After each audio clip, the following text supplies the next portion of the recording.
Hi guys, வணக்கம். Welcome to Mrs சமையலறை. நாம் இன்றைக்கி பார்க்க போகிற ரெசிபி ஸ்வீட் இல்லாத கோவா தான் செய்ய போகிறோம்.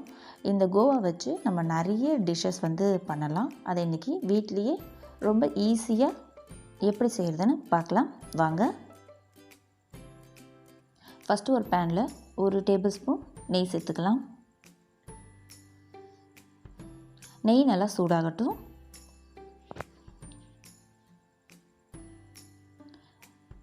நெய் நல்லா சூடான உடனே 1/2 கப் பால், இது காசி ஆற வச்ச பால்.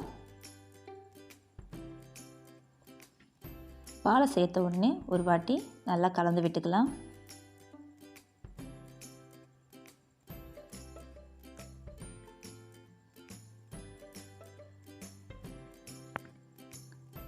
பால் இப்போ கொதிக்க ஆரம்பிச்சிடுச்சு. இந்த ஸ்டேஜில் நம்ம மில்க் பவுடர் சேர்த்துக்கலாம். நான் இன்றைக்கி 1 கப் மில்க் பவுடர் எடுத்திருக்கேன். மில்க் பவுடர் சேர்த்ததுக்கப்புறம் இது கட்டிகள் வராமல் நல்லா கலந்து விடணும்.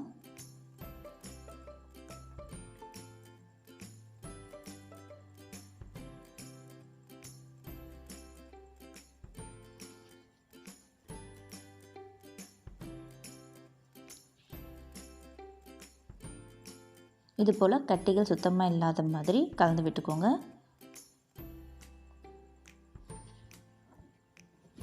பாலும் பால் பவுடரும் சேர்ந்து நல்லா திரண்டு வரணும். அது வரைக்கும் சிம்மிலே வச்சு நல்லா கலந்து விட்டுட்ருக்கணும்.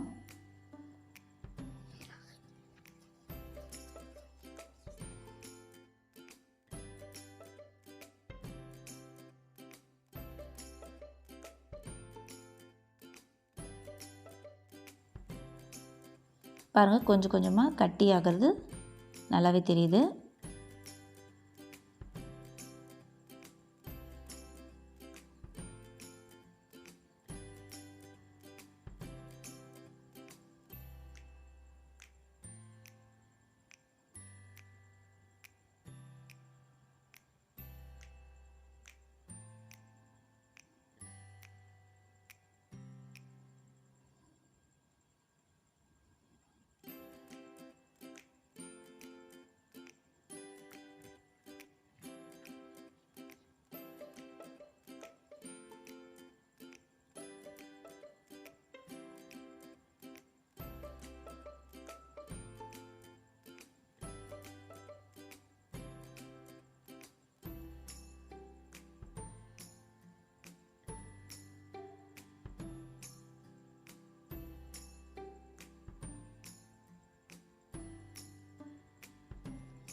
பாருங்கள், நல்லாவே திரண்டு வந்துடுச்சு.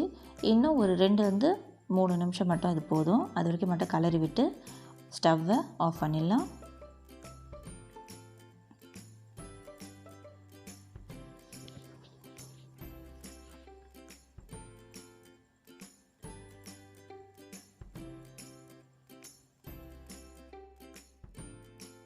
கோவா ரெடி ஆயிடுச்சு.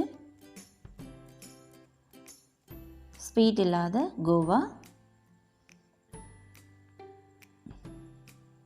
இந்த வீடியோ உங்களுக்கு பிடிச்சிருந்தால் லைக் பண்ணுங்கள், ஷேர் பண்ணுங்கள்.